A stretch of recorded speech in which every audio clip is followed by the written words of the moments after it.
कृष्ण परब्रह्मणे नमः। ॐ शुक्लाम्बरधरं विष्णुं शशिवर्णं चतुर्भुजं प्रसन्नवदनं ध्यायेत् सर्वविघ्नोपशान्तये। श्री भगवद्गीता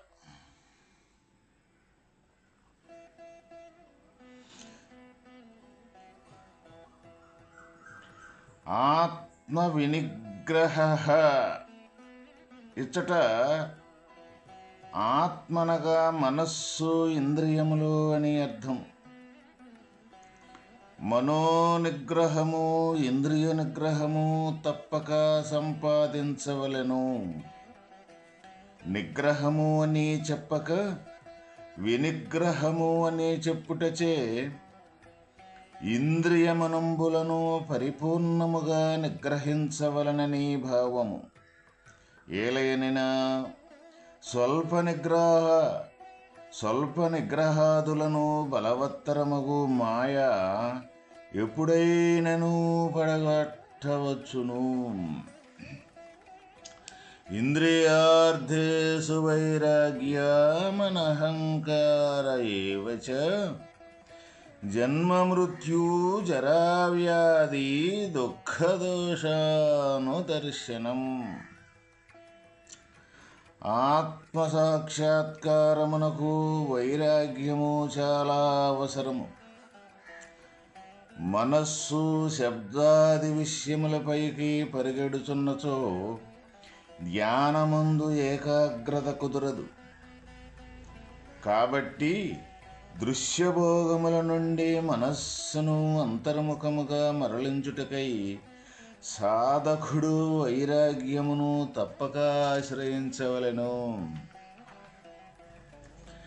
జన్మ మృత్యు జరావ్యాధి దుఃఖదోషానుదర్శనం. సామాన్యముగా జనులు వార్ధక్య మరణాదులందు దుఃఖమును దోషమును గాంచుతురు. కానీ జన్మ పుట్టుక యందు కాదు. ఎవరైనా పుట్టినసో సంబరపడుదురే కానీ దుఃఖింపరు. కానీ భగవానుడు పుట్టుక యందును కూడా దోషమునే అనర్థమునే చూడవలనని చెప్పుచున్నారు. ఏలయనినా పుట్టుక వలననే కదా తక్కిన జరావ్యాధులన్నీయూ ఏర్పడుచున్నవి. కావున జనన మరణ వార్ధక్యాదులందుగల దోషములను మాటిమాటికి చింతన చేయుట ముముక్షువు యొక్క పరమధర్మము. అట్లు చింతన చేసి వాని నుండి తప్పించుకున్నటకై ఆత్మజ్ఞానమును వడేటకు యత్నింపవలెను. దర్శనము అని చెప్పక అనుదర్శనము అని చెప్పుట వలన ఆయా దోషములను మరలా మరలా విచారించుచుండవలనని దానిచే వైరాగ్యము ముముక్షత్వము తీవ్రముగా ఏర్పడగలవని భావము. కాబట్టి ఈ సాధన ముముక్షువులకు అత్యంత ఆవశ్యకమని గుర్తెరగవలేను. జన్మ మృత్యు జరా వ్యాధి. మనకి లోకములో సామాన్యముగా జనులు వార్ధక్యము మరణాదులందు దుఃఖమును గాని దోషమును గాని మనం ఎంచుకొని కాంచుతూ ఉంటాం. అంటే ఎప్పుడైతే మనకి ఈ శరీరానికి వార్ధక్యం అంటే ముసలితనము వచ్చినప్పుడు, ఆ ముసలితనం వచ్చిన తర్వాత మరణం సంభవించినప్పుడు మనం ఎక్కువగా దుఃఖపడి అది పెద్ద దోషంగా బాధపడుతూ ఉంటుంటాం. అసలు వాస్తవకంగా భగవానుడు మనకి ఇక్కడ తెలియజేసే విషయం ఏమిటంటే, అసలు ఈ మరణం కన్నా కూడా ముందు పుట్టుకనేది ఏదైతే ఉన్నదో ఆ పుట్టుకే వాస్తవమైన దుఃఖింపవలసిన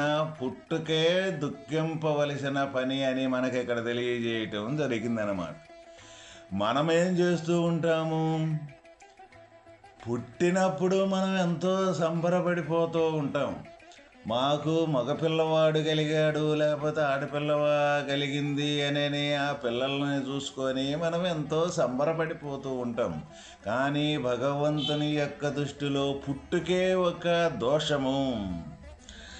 ఎందుకు ఈ పుట్టుకే దోషం అనేది మనం తెలుసుకోవాలి అనంటే, దుఃఖాన్ని మనం ఈ మరణకాలంలో దుఃఖించటం, బాధపడటం అదే పెద్ద దోషంగా భావించుతూ ఉంటాం కదా. అసలు పుట్టుక దోషం అనేది ఎందుకు మనం ఎంచుకోవాలి, ఎందుకు విచారణ చేయాలి అంటే, ఈ పుట్టుక అనేది లేకపోతే ఈ జీవిత కాలంలో అనేక రకాల బాధలు కానీ, అనేక రకాల వ్యాధులు కానీ, అనేక రకాల ఇబ్బందులు కానీ ఈ పుట్టుకనేది జరిగిన తర్వాతే కదా వాస్తవకంగా ఇవన్నీ మనకై తటస్థించుతూ ఉన్నవి. అందువల్ల ఈ పుట్టుకే లేకపోతే ఈ వ్యాధులు, జరా, దుఃఖం అనే ఈ వ్యాధులు కానీ, ఈ మరణం కానీ ఇవన్నీ కూడా ఏ విధంగా దేనికి తయారవుతూ ఉన్నాయి అంటే, పుట్టిన ఈ శరీరానికే తయారవుతూ ఉన్నాయి. అందువల్ల మనం దుఃఖపడాల్సిన యొక్క విషయం ఎక్కడా దుఃఖపడాలి అంటే, పుట్టిన వెంటనే మనం పుట్టిన దానికి దుఃఖపడాలి. కానీ వాస్తవమైన పుట్టిన తర్వాత కొంతకాలం ఈ జీవితకాలం అనేది అనుభవించి కొంత కష్ట నష్టాలు మొత్తం కూడా అనుభవించినాక మరణ సమయంలో మనం దుఃఖించుతూ ఉన్నాం. అది భగవానుడి యొక్క అభిమతం కాదు. పుట్టిందంటే అది తప్పనిసరిగా మరణించుద్దనే దాని అర్థము. అది ఎన్ని రకాలుగా మనము నిలబెట్టినప్పటికీ కూడా పుట్టుకనేది జరిగిందంటే అది మరణించేదానికే అని మనం తప్పనిసరిగా ప్రతి ఒక్కరం కూడా ఈ సత్యాన్ని గుర్తుపెట్టుకొని ఉంటాం. ఎంతైనా అవసరం. ఎందుకు గుర్తుపెట్టుకొని ఉండాలి? పుట్టింది మరణించుద్దు కదా అని ఎందుకు గుర్తుపెట్టుకోవాలి అంటే, దానివల్ల మనకు వైరాగ్యం అనేది నిరంతరము కలుగుద్దన్నమాట. ఎప్పుడైతే ఈ పుట్టిన యొక్క ఈ శరీరము మరణించుద్ది అని మనం నిరంతరంగాని గుర్తుపెట్టుకొని ఈ జీవన ప్రయాణంలో కానీ మనం నడుస్తూ కానీ ఉన్నాము అంటే తప్పనిసరిగా మనకు ఆ గుర్తు వల్ల వైరాగ్యం అనేది, దృఢమైన వైరాగ్యం అనేది మనకే కలుగుద్ది. ఎటువంటిదా వైరాగ్యము అంటే, ఏదైతే ఈ ప్రపంచానికి సంబంధించిన విషయాలు ఏవైతే ఉన్నాయో అవి మొత్తం కూడా నిజము, శాశ్వతము అని మన ప్రయాణము ఈ జీవితంలో ప్రతి ఒక్కరము చేస్తూ ఉంటాం కాబట్టి, అందువల్ల ప్రతి నిమిషము కూడా ఇది పుట్టింది, ఇది మరణించుద్ది అనే యొక్క గుర్తుని మనం కానీ పెట్టుకొని ఈ జీవిత ప్రమాణం అనేది, జీవిత ప్రయాణం అనేది కానీ మనం చేస్తూ కానీ ఉన్నాము అంటే, అప్పుడు తప్పనిసరిగా ఈ ప్రపంచ విషయాలు ఏవైతే ఉన్నాయో అంటే ఈ రోజుండి రేపు లేకుండా పోయే ఏవైతే ఉన్నాయో అయ్యే ఈ ప్రపంచం యొక్క విషయాలు. అంటే ఈ దేహమే ప్రపంచం కాబట్టి, ఈ దేహమే క్షేత్రం కాబట్టి, ఈ దేహానికి సంబంధించిన ఏవైతే ఉన్నాయో అవి మొత్తం కూడా అట్లా కనపడి మళ్ళీ కనపడకుండా పోయే మొత్తం ఏదైనా సరే, కనపడి కనపడకుండా పోయే ఏవైతే ఉండేవి అవి మనం నిజము నిజము నిజము అనుకుంటూ ఉంటుంటాం. వాస్తవకంగా వీటిని మనం బాగుగా విచారించినట్లయితే ఏది కూడా మనకు నిజం కానే కాదు. ఎందుకు కాదు అంటే, మనకు ఒక సంతోషము అనేది వచ్చుద్ది. మనకు ఇష్టమైంది వచ్చినప్పుడు ఆ సంతోషం అనేది మనకి ఎంతసేపు నిలబడుతూ ఉన్నది? కొద్దిసేపు ఉంటుంది, మళ్ళీ తర్వాత లేకుండా పోతూ ఉంటుంది. అదేవిధంగా మనకి దుఃఖం అనేది వచ్చుద్ది. అది ఎంతసేపు ఉంటుంది? కొద్దిసేపు ఉంటుంది, మళ్ళీ లేకుండా పోతూ ఉంటుంది. అదేవిధంగా మనకి ఒక ఆర్థిక ఇబ్బంది అనేది ఒకటి వచ్చుద్ది. అది ఎంతసేపు ఉంటుంది? తర్వాత కొంతకాలానికి, కొంత సమయానికి మళ్ళీ లేకుండా మళ్ళీ ఆర్థికంలో మళ్ళీ మనం నిలదొక్కునే పరిస్థితులు వస్తూ ఉంటుంటాయి.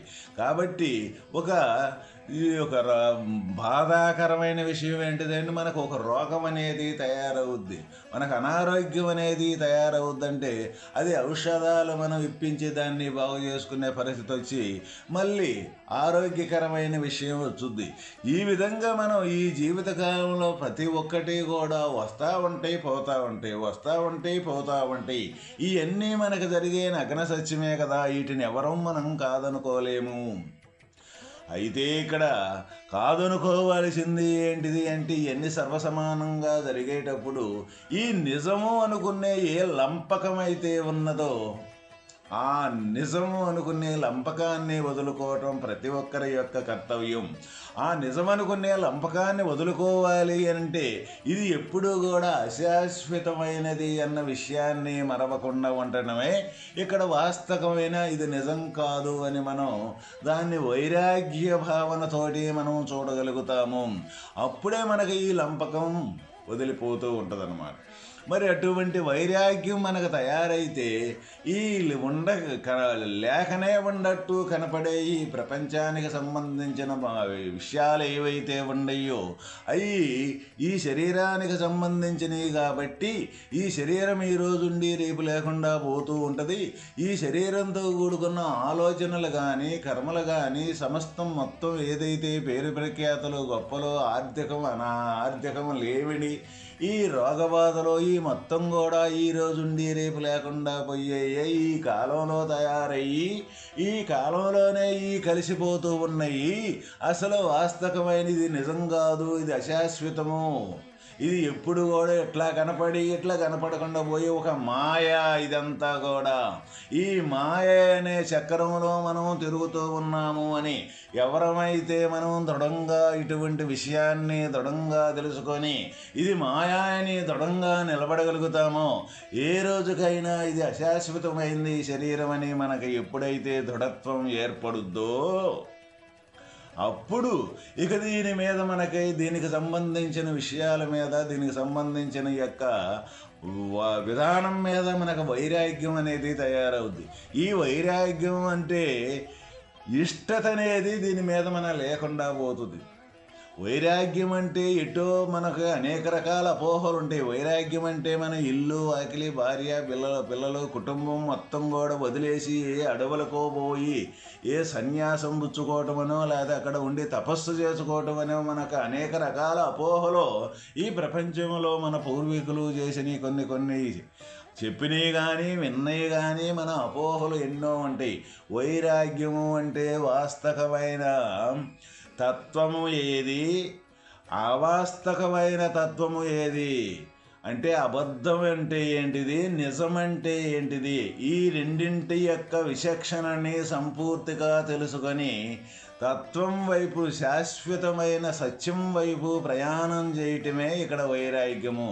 అసత్యాన్ని అసత్యమని తనకు తానుగా తెలుసుకొని ఇక్కడ అసత్యం వైపు మొగ్గు చూపెట్టకుండా అసత్యము నిజము అని నమ్మి దానితోటే మన జీవిత ప్రయాణం అనేది చెయ్యకుండా శాశ్వతమైన వస్తువు ఈ అసత్యానికి శాశ్వతమైన వస్తువు ఏదో అని ఆ శాశ్వతమైన వస్తువు కోసం మనం ప్రయాణం చేసే విధానం ఏదైతే ఉన్నదో అదే వాస్తవమైన వైరాగ్యము.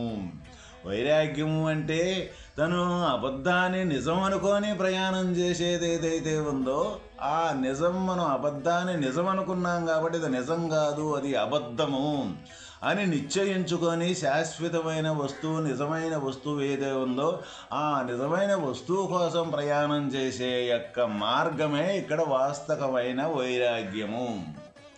అయితే అటువంటి వైరాగ్యము అంటూ లేకపోతే మనం వాస్తవమైన భగవంతుని యొక్క తత్వాన్ని పట్టుకునేదానికి భగవంతుని యొక్క తత్వంగా మారిపోయేదానికి ఎటువంటి మార్గము రెండవది లేనే లేదు. ఎందుకు మన ఆలోచన కానీ మన భావన కానీ నిరంతరం అసత్యం వైపే ప్రయాణం చేస్తూ ఉన్నాం కదా. మరి అసత్యం వైపే మనం ప్రయాణం చేసేటప్పుడు సత్యాన్ని తెలుసుకునేదానికి ఏ విధంగా మనకి కాలం కానీ ఈ సమయం ఏ తీరుగా సమకూరుద్ది? మనకు సమకూరాలి అంటే తప్పనిసరిగా అసత్యాన్ని అసత్యంగా చూసే యొక్క జ్ఞానం మనకి తప్పనిసరిగా కలిగితే తప్ప ఎటువంటి పరిస్థితుల్లో కూడా సత్యం వైపు మనం ప్రయాణం చేయలేము. దానికే ఇక్కడ మనకు భగవానుడు తెలియజేసింది ఏంటిదంటే, మనకు మరణ సమయంలో మరణం అనేది పెద్ద దోషము అని అనుకుంటూ ఉంటాము.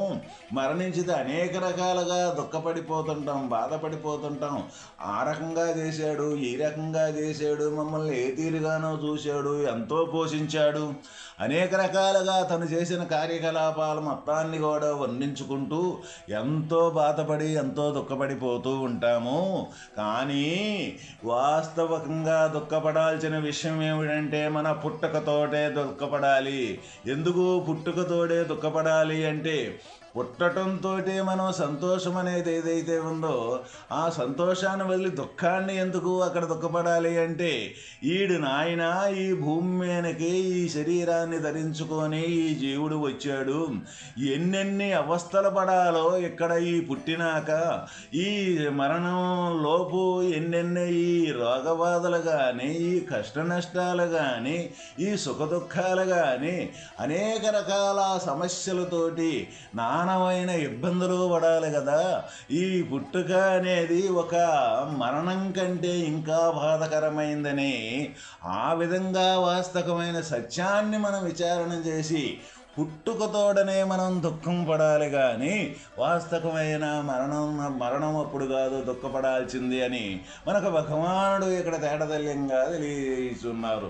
అంటే దీన్ని బట్టి భగవంతుని యొక్క తత్వానికి మనం చేసే ప్రయాణానికి ఈ రెండింటి యొక్క వ్యత్యాసము ఏ విధంగా ఉందంటే పూర్తిగా వ్యతిరేకంగా ఉన్నది అన్నమాట. పూర్తిగా వ్యతిరేకంగా ఉన్నది అన్నది అది ఏ విధంగా అర్థమవుద్ది అంటే, మనం ఎవరికి వాళ్ళమే ఈ సత్యాన్ని విచారణ చేసుకుంటే చాలు. ఇది సత్యమా అసత్యమా అని విచారణ చేసుకుంటే మనకి సత్యం అంటే ఏంటిది, అసత్యం అంటే ఏంటిదే మనకు తేలిపోద్ది. అయితే మనం జీవన విధానం దేన్ని అసత్యాన్ని పట్టుకొని సత్యమని నమ్మి ప్రయాణం చేస్తూ ఉన్నామా, లేక అసత్యాన్ని అసత్యంగానే చూసుకుంటూ వాస్తవమైన సత్యస్వరూపమే తానయ్యి మనం ప్రయాణం చేస్తూ ఉన్నామా? ఈ రెండింటి యొక్క విచారణ కానీ మనం కానీ సరిపినట్లయితే మనకే అర్థమైపోద్ది. వాస్తవమైన ధర్మ మార్గం, సత్య మార్గం ఏ దేశమో, ఏ గ్రంథమో, ఏ పుస్తకాల్లో వెతకాల్సిన పని లేదు. మన జీవన ప్రమాణమే మనకు సత్యాన్ని గోచరించేటట్లు చేస్తూ ఉంటుంది, అసత్యాన్ని కూడా గోచరించేటట్లు చేస్తూ ఉంటుంది. అందువల్ల అసత్యాన్ని గోచరించేదాన్ని అసత్యంగా వదిలేసి సత్యంగా నిలబడే యొక్క స్వరూపాన్ని సత్యంగా నిలబడి ఈ శరీరం ఉన్నంతసేపు ఇది ఒక నాటకంగా ఎవరైతే మనం చూడగలుగుతామో, ఈ నాటకం అనే పాత్రని, ఆ నాటకాన్ని మనం పూర్తయిన వెంటనే ఎమ్మటే ఆ పాత్ర యొక్క ఏ విధంగా అది నటించాలో మనం ఒక పాత్ర, ఒక వేషం వేసి ఆ విధంగా నటించి ఆ వేషం తీసేసి ఏ తీరుగా అయితే మనం దీన్ని ఆ పాత్ర వదిలేసి మళ్ళీ సహజ జీవనానికి మన స్వరూపంగా మనం మారిపోతూ ఉంటామో, అట్లానే ఈ దేహం అనే పాత్ర ఒక నాటకానికి వచ్చింది. ఈ దేహం అనే పుట్టుకనేది ఇక్కడ ఒక నాటకానికి ఇక్కడ వచ్చింది. ఏందా నాటకం అంటే, మనం పుట్టింది లగాయితూ మనం మరణించే మటుకి ఏమేమి చెయ్యాలో, ఏమేమి అనుభవించాలో, ఏమేమి ప్రతి ఒక్కటి కూడా మనం పుట్టుకతోటి తీసుకొని రావటం జరుగుతూ ఉంటుందన్నమాట. ఆ తీసుకొచ్చిన యొక్క ప్రతి ఒక్కటి కూడా ఆ పుట్టుకతోటి తీసుకొచ్చుకుని ఒక్కొక్కటి మన రోజువారీ దినచర్యలో అది మొత్తం అనుభవించుకుంటూ వచ్చి చివరికి వచ్చిన పని ఎప్పుడైతే పూర్తయిపోద్దో అప్పుడు ఇక ఈ శరీరాన్ని వదలటం సరిపోద్ది. అప్పుడు ఈ నాటకాన్ని సంపూర్తిగా అయిపోవటం జరుగుద్ది. ఇది మన యొక్క జీవిత చరిత్ర. ఇదే ఇక్కడ మనకు భగవానుడు తెలియజేస్తుంది. అర్జునుడి నెపమున మన లోక మొత్తానికి కూడా, మానవ జాతి మొత్తానికి కూడా తెలియజేసేది ఏంటిది అంటే, భగవంతుడు వాస్తవమైన సత్యస్వరూపం ఎప్పటికీ ఉండేదయ్యా. నువ్వు సత్యానివే కానీ అసత్యాన్ని అనుకొని బతుకుతూ ఉన్నావు. కాబట్టి అసత్యాన్ని అసత్యంగా వదిలేసి సత్యంగా నువ్వు జీవించు 4 రోజులు అని మనకు తెలియజేసే పోతాయి ఈ భగవద్గీత. ఓం తత్